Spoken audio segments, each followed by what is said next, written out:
الدو والی الولی عشق فاطمہ مرتضی والی یا ابا الحسن مولا زمن سلطان سخن۔ اعوذ باللہ من الشیطان الرجیم، بسم اللہ الرحمن الرحیم۔ القدیر چینل کی جانب سے اسرار حسین حاضر خدمت ہے۔ مومنین کرام عالمین کی رحمت کا ایک فرمان ہے، بغیر حکم اللہ کے زبان نہ ہلانے والا تمہارا اور میرا نبی فرما رہا ہے کہ دنیا کے 3 کام مجھے بہت پسند ہیں، اور میری امت کے لیے واجب ہے کہ ان 3 کاموں کو نہ صرف پسند کرے بلکہ کر کے دکھائے۔ سائل نے پوچھا، مولا وہ 3 کام کون سے ہیں؟ تو عالمین کی رحمت نے فرمایا، پہلا کام مسجد کی طرف جانا میں محمد کو بہت زیادہ پسند ہے۔ معصوم فرماتے ہیں، جب کوئی بندہ وضو کر کے مسجد کی طرف قدم اٹھاتا ہے تو ہر قدم کے بدلے میں اللہ تعالیٰ اس کے نامہ اعمال میں 10 نیکیوں کا اضافہ کر دیتا ہے۔ گھر سے لے کر مسجد تک وہ جتنا فاصلہ طے کرتا ہے، رستے میں جتنے مٹی یا ریت کے ذرات آتے ہیں، وہ اس نمازی کی مغفرت کی دعا مانگتے ہیں اور کہتے ہیں، پالنے والا اس کے اٹھانے والے قدموں کا صدقہ اس کے صغیرہ کبیرہ گناہ معاف فرما دے۔ اور معصوم فرماتے ہیں، جب نمازی مسجد میں آ جاتا ہے اور نماز با جماعت کے لیے صفیں لگ جاتی ہیں تو امام کے قریب جو صف ہوگی اس کا ثواب، یعنی پہلی صف کا ثواب دوسری صف سے زیادہ، دوسری کا تیسری سے، تیسری کا چوتھی سے۔ اور معصوم فرماتے ہیں، جب بندہ نماز جماعت میں کھڑا ہو جائے، پیش نماز آگے ہو وہ پیچھے ہو، تو ایسا سمجھے کہ وہ جماعت میں نہیں بلکہ اللہ کے دربار میں کھڑا ہو گیا ہے۔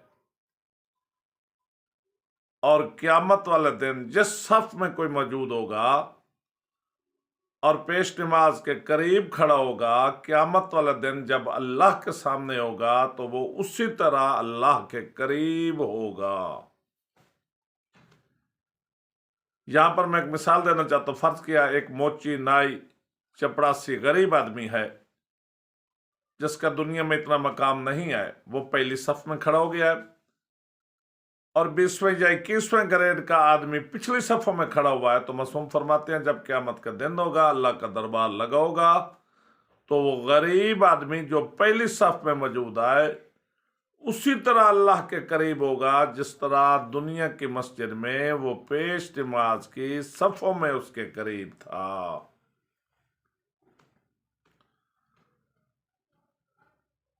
تقریباً تمام علماء مجتہدین نظام شیعہ سنی حضرات متفق ہیں کہ جب کوئی بندہ گھر میں نماز پڑھتا ہے تو 1 کا ثواب ملتا ہے، محلہ کی مسجد میں جائے 25 نمازوں کا ثواب، جامع مسجد میں جائے تو 500 نمازوں کا ثواب،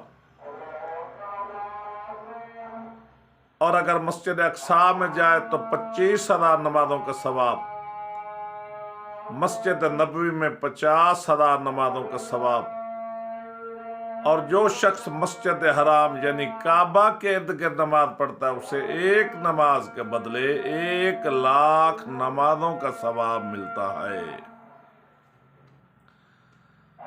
یہاں پر میں ایک گزارش اور بھی کرتا جاؤں کہ جو ہمارے حاجی کرام، حاجی عظام عمرہ پر جہاد کرنے کے لیے جاتے ہیں، وہاں پر مسجد حرام میں وہ نماز ادا کرتے ہیں، تو اس میں کوئی شک نہیں ہے کہ 1 نماز کے بدلے میں 1,00,000 کا ثواب ملتا ہے۔ لیکن اس کا یہ مطلب نہیں ہے جب وہ واپسی پر آئیں تو نماز پڑھنا ہی چھوڑ دیں اور سمجھیں کہ ہم نے 1,00,000 نماز ادا کر دی ہے اور اب ہمیں نماز پڑھنے کی ضرورت ہی نہیں ہے۔ تو اس بات کو سمجھنا بہت ہی ضروری ہے۔ وہاں پر نماز پڑھنے کا ثواب 1,00,000 کے برابر ہے۔ اس کا مطلب یہ نہیں ہے کہ 1,00,000 نماز آپ نے ادا کر دی اور اب آپ کو پڑھنے کی ضرورت بھی نہیں ہے، بلکہ معصوم فرماتے ہیں کہ ہمارا ماننے والا شیعہ کے لیے ضروری ہے کہ ہر حالت میں نماز ادا کرے۔ اگر وہ کھڑے ہو کر نماز نہیں پڑھ سکتا تو بیٹھ کر پڑھے، بیٹھ کر نہیں پڑھ سکتا تو لیٹ کر پڑھے، لیٹ کر بھی نماز نہیں پڑھ سکتا تو وہ اشاروں سے پڑھے۔ سن بلوغت سے لے کر زندگی کے آخری سانس تک کسی حالت میں بھی نماز معاف نہیں ہے۔ سائل نے عرض کیا کہ مولا دوسری چیز آپ کو دوسرا کام دنیا کا کون سا پسند ہے؟ تیرے اور میرے نبی نے فرمایا علماء کی صحبت میں بیٹھنا میں محمد کو بڑا پسند ہے۔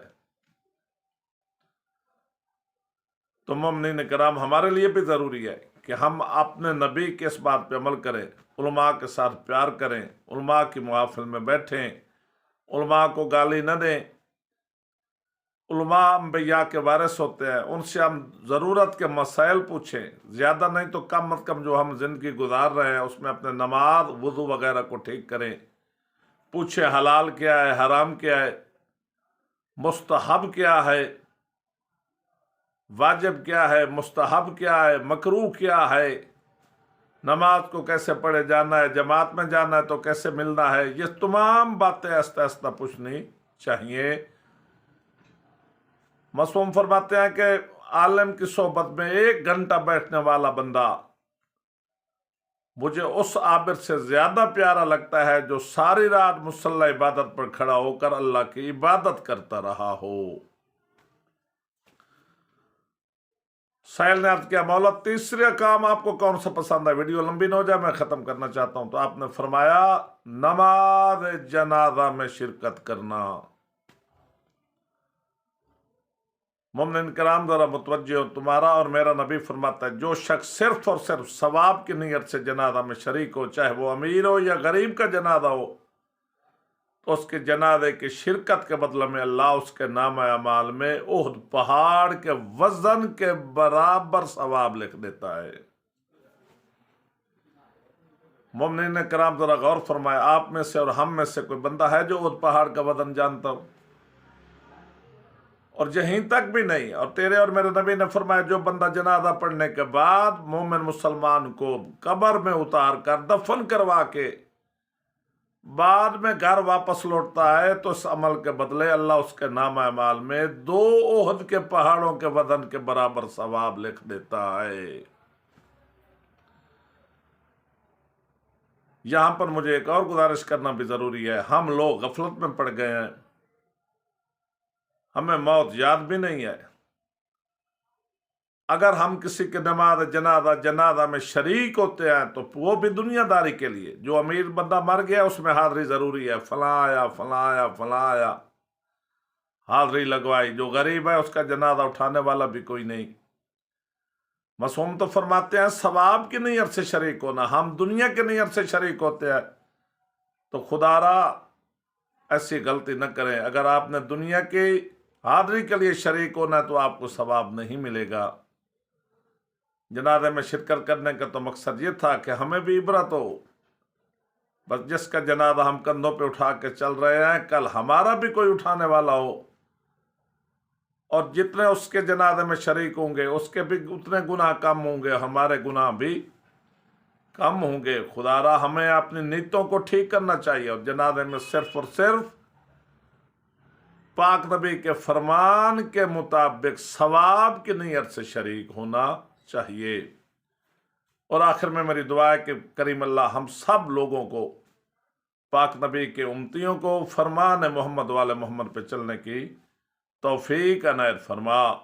اللہم صلی علی محمد وآل محمد وجل فرج آل محمد۔